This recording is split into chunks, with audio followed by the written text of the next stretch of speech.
ಮೈಸೂರಿನ ಉದಯಗಿರಿ ಬೂದಿ ಮುಚ್ಚಿದ ಕೆಂಡದಂತಾಗಿದೆ. ನಿನ್ನೆ ಒಂದು ದೊಡ್ಡ ಪ್ರಕರಣವಾಯಿತು. ಏನಂತಂದ್ರೆ ಒಂದು ಅವಹೇಳನಕಾರಿ ಪೋಸ್ಟ್ನಿಂದಾಗಿ ಮೈಸೂರಿನ ಉದಯಗಿರಿ ದೊಡ್ಡ ಭುಗಿಲೆದ್ದಿತ್ತು. ಪೊಲೀಸರ ಮೇಲೆ ಕಲ್ಲು ತೂರಾಟ ಆಯಿತು. ಸೊ ಇದರ ಬಗ್ಗೆ ಕನ್ನಡಪ್ರಭದಲ್ಲಿ ಒಂದು ಸುದ್ದಿ ಆಗಿದೆ. ವ್ಯಕ್ತಿಯೊಬ್ಬ ಮಾಡಿದ ಅವಹೇಳನಕಾರಿ ಪೋಸ್ಟ್ ವಿರುದ್ಧ ಸೋಮವಾರ ರಾತ್ರಿ ನೂರಾರು ಜನರ ಗುಂಪು ಪೊಲೀಸ್ ಠಾಣೆ ಮುಂದೆ ಪ್ರತಿಭಟನೆ ಮಾಡ್ತಾ ಇದ್ರು.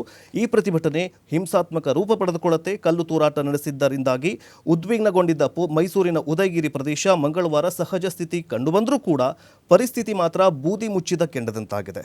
ಹೀಗಾಗಿ ಭಾರೀ ಪೊಲೀಸ್ ಬಿಗಿ ಪೊಲೀಸ್ ಬಂದೋಬಸ್ತನ್ನು ಮಾಡಲಾಗಿದೆ. ಜೊತೆಗೆ ಉದಯಗಿರಿ ಪ್ರದೇಶಗಳಲ್ಲಿ ಮುಂಜಾಗೃತಾ ಕ್ರಮವಾಗಿ ಪೊಲೀಸರು ಠಾಣೆಗೆ ಸಂಪರ್ಕವಿರುವಂತಹ ಮಹದೇವಪುರ ಮುಖ್ಯ ರಸ್ತೆಗಳಲ್ಲಿ ಗಸ್ತು ಮಾಡಿ ಅಂಗಡಿ ಮುಂಗಟ್ಟುಗಳನ್ನು ಮುಚ್ಚಿಸಿ ಪರಿಸ್ಥಿತಿಯನ್ನು ನಿಯಂತ್ರಣಕ್ಕೆ ತಂದಿದ್ದಾರೆ. ಹಾಗಾದರೆ ಈ ಪ್ರಕರಣ ಏನಂತ ನೋಡ್ತಾ ಹೋಗೋದಾದ್ರೆ, ಸಂಸದ ರಾಹುಲ್ ಗಾಂಧಿ, ಉತ್ತರ ಪ್ರದೇಶದ ಮಾಜಿ ಸಿಎಂ ಅಖಿಲೇಶ್ ಯಾದವ್ ಹಾಗೂ ದೆಹಲಿಯ ಮಾಜಿ ಸಿಎಂ ಅರವಿಂದ್ ಕೇಜ್ರಿವಾಲ್ ಅವರ ಭಾವಚಿತ್ರಗಳನ್ನು ವಿವಸ್ತ್ರಗೊಳಿಸಿ ತಲೆ ಮೇಲೆ ಮುಸ್ಲಿಂ ಸಮುದಾಯ ಬಳಸುವಂತಹ ಟೋಪಿಯನ್ನು ಇಟ್ಟು ದೇಹದ ಮೇಲೆಲ್ಲ ಉರ್ದು ಭಾಷೆಯ ಕೆಲವೊಂದಿಷ್ಟು ಪದಗಳನ್ನು ಬರೆದು ಸೋಷಿಯಲ್ ಮೀಡಿಯಾದಲ್ಲಿ ವ್ಯಕ್ತಿಯೊಬ್ಬ ಪೋಸ್ಟ್ ಮಾಡಿದ್ದಾನೆ. ಸೊ ಇದು ತಾರಕಕ್ಕೇರತ್ತೆ. ಈ ಪೋಸ್ಟ್ನ ವಿರುದ್ಧ ಮುಸ್ಲಿಂ ಮುಖಂಡರು, ಮುಸ್ಲಿಂ ಸಮುದಾಯ ರೊಚ್ಚಿಗೆಳತ್ತೆ. ಇದರಿಂದಾಗಿ ಕಲ್ಲು ತೂರಾಟ ಆಗುತ್ತೆ. 28ಕ್ಕೂ ಹೆಚ್ಚು ಪೊಲೀಸ್ ವಾಹನಗಳ ಮೇಲೆ ಕಲ್ಲು ತೂರಾಟ ಮಾಡಿ ಏನಂತಂದ್ರೆ ಈ ಒಂದು ಪ್ರಕರಣವನ್ನು ಇದು ಮಾಡಿದ್ದಾರೆ. ಸೊ ಅದೇ ಈಗ ಏನಂತಂದ್ರೆ ಬೂದಿ ಮುಚ್ಚಿದ ಕೆಂಡದಂತಾಗಿದೆ. ಪೊಲೀಸರು ಈಗ ನಿಯಂತ್ರಣಕ್ಕೆ ತಂದಿದ್ದಾರೆ. ಬಟ್ ಇನ್ನೂವರೆಗೂ ಇದ್ರ ಬಗ್ಗೆ ಕ್ಲಾರಿಟಿ ಸಿಕ್ಕಿಲ್ಲ. ನಿಜ. ಜೀವನ್ ಈಗ CCBI ಹ್ಯಾಂಡಲ್ ಮಾಡ್ತಾ ಇದೆ, ನಿನ್ನೆ ಎಂಟ್ರಿ ಕೊಟ್ಟಿದೆ ಈಗ. ಬಟ್ ಇಲ್ಲಿ ನೋಡಿ, ಪದೇ ಪದೇ ಇಂತಹ ಘಟನೆಗಳು ಆಗ್ತಾ ಇದೆ. KJ ಹಳ್ಳಿ, DJ ಹಳ್ಳಿ ಆಯಿತು. ಹೌದೌದು. ಹುಬ್ಬಳ್ಳಿ, ಹಳೆ ಹುಬ್ಬಳ್ಳಿ ಪೊಲೀಸ್ ಠಾಣೆ ಮೇಲೆ ಕಲ್ಲು ತೂರಿದ್ರು. ಮಂಡ್ಯದಲ್ಲಿ ಗಣೇಶ ವಿಸರ್ಜನೆ ವೇಳೆ ಕಲ್ಲು ತೂರಿದ್ರು.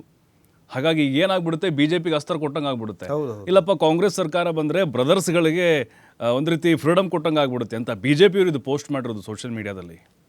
ಯಾಕಂತ ಹೇಳಿದ್ರೆ ಕಾನೂನಾತ್ಮಕವಾಗಿ ಆರೋಪಿ ಅವಹೇಳನಕಾರಿ ಪೋಸ್ಟ್ ಮಾಡಿದ ಅವ್ನು ಬಂಧಿಸಿದ್ದಾರೆ. ಇವರು ನಮ್ಮ ಕೈಲಿ ಕೊಡಿ ಅಂತ. ಅಲ್ಲ, ಇವ್ರಿಗೆ ಕೋರ್ಟ ಕಾನೂನು ಅನ್ನೋದು ಅರ್ಥ ಆಗ್ತಾ ಇಲ್ಲ. ಪ್ರತಿಯೊಂದಕ್ಕೂ ಕೂಡ ಮೂಗು ತೂರಿಸ್ಕೊಂಡು ಬೆಂಕಿ ಹಚ್ಚೋದು, ಸಾರ್ವಜನಿಕ ಆಸ್ತಿ ಪಾಸ್ತಿ ಹಾನಿ ಮಾಡೋದು, ಪೊಲೀಸವ್ರನ್ನೇ ಅವರು ಹಿಡ್ಕೊಂಡು ಹೊಡೆಯೋದು, ಅವ್ರ ಮೇಲೆ ದಾಳಿ ಮಾಡುವಂತಹ ಒಂದು ಕ್ರಮಗಳಿದಾವಲ್ಲ, ಖಂಡಿತ ಇದು ಸರ್ಕಾರಕ್ಕೆ ಮುಜುಗರವನ್ನು ತರುತ್ತೆ. ಅದು ಯಾವುದೇ ಸಮುದಾಯ ಆಗಿರ್ಬೋದು. ಯಾಕಂತ ಹೇಳಿದ್ರೆ ಈಗ ನೋಡಿ, ಅಲ್ಲಿ ಕೇಜ್ರಿವಾಲು, ಅಖಿಲೇಶ್ ಯಾದವ್, ಅದರ ಜೊತೆಗೆ ರಾಹುಲ್ ಗಾಂಧಿ ಅವ್ರದ್ದು ಅಲ್ಲ, ನಾವು ಈ ಸೋಷಿಯಲ್ ಮೀಡಿಯಾದಲ್ಲಿ ಎಂತಿಂಥ ಪೋಸ್ಟ್ ಬರುತ್ತೆ ನೋಡ್ತಾ ಇರ್ತೀರಲ್ವ. ಕೆಲವೊಂದಿಷ್ಟು ಬೆತ್ತಲೆ ಫೋಟೋಗಳನ್ನು ಹಾಕಿ ಪೈಶಾಚಿಕವಾಗಿ ವಿಕೃತಿಯನ್ನು ಮೆರಿತಾ ಇರ್ತಾರೆ. ಕೆಲವೊಬ್ಬರು ಕೇಳ್ತಾ ಇದ್ರು, ಅಲ್ಲ ರೀ, ಕೇಜ್ರಿವಾಲ್ಗೂ ಇವ್ರಿಗೆ ಏನು ಸಂಬಂಧ ಅಂತೇಳಿ. ಅಲ್ಲಿ ಡೆಲ್ಲಿಲಿ ಸೋತಿರೋದು, ಇವ್ರು ಯಾಕೆ ಹುರ್ಕೋಬೇಕು? ಅಲ್ಲ, ನಮಗೆ ಪ್ರಶ್ನೆ ಬರೋದಿಲ್ಲಿ, ಕಾನೂನನ್ನು ಕೈ ತೆಗೆದುಕೊಳ್ಳೋದು ಯಾಕೆ ಅನ್ನುವಂಥದ್ದು ಪ್ರಶ್ನೆ. ಹಾಗಾಗಿ ಆರೋಪಿಗಳ ಹೆಡೆಮುರಿ ಕಟ್ಟಬೇಕು ಅನ್ನುವಂಥ ಒತ್ತಾಯ ಜಾಸ್ತಿ ಆಗ್ತಿದೆ. ಆದಷ್ಟು ಬೇಗ CCTV ಎಲ್ಲ ರೆಕಾರ್ಡ್ ಆಗಿದೆ. ಎಲ್ಲರೂ ಕೂಡ ಆದಷ್ಟು ಬೇಗ ಬಂಧಿಸುವಂಥ ಕೆಲಸವನ್ನು ಪೊಲೀಸರು ಮಾಡ್ತಾರೆ. ಯಾಕಂತ ಹೇಳಿದ್ರೆ ಮೈಸೂರು ಅಂತ ಹೇಳಿದ್ರೆ ನಮಗೆ ಶಾಂತಿ ಪ್ರಿಯ ಒಂದು ಪ್ರದೇಶ ಅದು. ಆದರೆ ಅಲ್ಲಿ ಈ ರೀತಿಯಾದಂಥ ಘಟನೆಗಳಾಗಿರೋದು ಸಾರ್ವಜನಿಕರಲ್ಲಿ ಆತಂಕಕ್ಕೆ ಕಾರಣ ಆಗ್ತಾ ಇದೆ.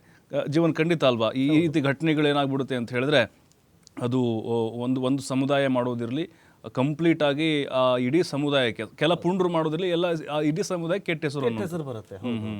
ಏನಂತಂದ್ರೆ ಇಲ್ಲಿ ಸಮುದಾಯ ಇಂಪಾರ್ಟೆಂಟ್ ಅಲ್ಲ, ಬಟ್ ಪೊಲೀಸ್ ಠಾಣೆ ಮೇಲೆ ಕಲ್ಲು ತೂರಾಟ ಮಾಡೋದು ಅದೆಷ್ಟು ವಿಕೃತ ಮನಸ್ಥಿತಿ ಅಂತ ಇಲ್ಲಿ ಗೊತ್ತಾಗ್ಬಿಡುತ್ತೆ. ಸೊ ಅದೇ ಮೇನ್ ಆಗಿರೋದು. ಆಮೇಲೆ KN ರಾಜನ್ ಅವರು ಕೂಡ ಗರಂ ಆಗ್ತಾರೆ, ಪೊಲೀಸರ ಮೇಲೇನೆ ಗರಂ ಆಗಿದ್ದಾರೆ. ಆಮೇಲೆ ಆರ್ ಅಶೋಕ್ ಅವರು ಕೂಡ ಹೇಳಿದ್ದಾರೆ, ಸ್ವಲ್ಪ ಯಾಮಾರಿದ್ರು ಕೂಡ ಪೊಲೀಸ್ ಠಾಣೆಯನ್ನು ಉಡಿಸ್ ಮಾಡ್ತಿದ್ರು ಅಂತ ಆರ್ ಅಶೋಕ್ ಅವರು ಒಂದು ಬೈಟಲ್ಲಿ ಹೇಳಿದ್ದಾರೆ. ಸೊ ಮುಂದಿನ ದಿನಗಳಲ್ಲಿ ಈ ಒಂದು ಪುಂಡರು ಯಾರ್ಯಾರಿದಾರಲ್ಲ, CCTV ದೃಶ್ಯಗಳನ್ನು ಕರೆಕ್ಟಾಗಿ ಪರಿಶೀಲನೆ ಮಾಡಿ ಅವರನ್ನು ಬಂಧಿಸಬೇಕು ಅಂತ ಮೈಸೂರಿನ ಸಂಸದರಾಗಿರಬಹುದು ಅಥವಾ ಇಡೀ ಕರ್ನಾಟಕವೇ ಅವರನ್ನು ಆಗ್ರಹ ಮಾಡ್ತಾ ಇದೆ. ಮುಂದಿನ ದಿನಗಳಲ್ಲಿ ಏನಾಗುತ್ತೆ ಅಂತ ನೋಡಬೇಕು. ಖಂಡಿತ ಮುಂದೆ ಏನಾಗುತ್ತೆ ಅನ್ನೋದು ಬಹಳ ಕುತೂಹಲ ಇದೆ.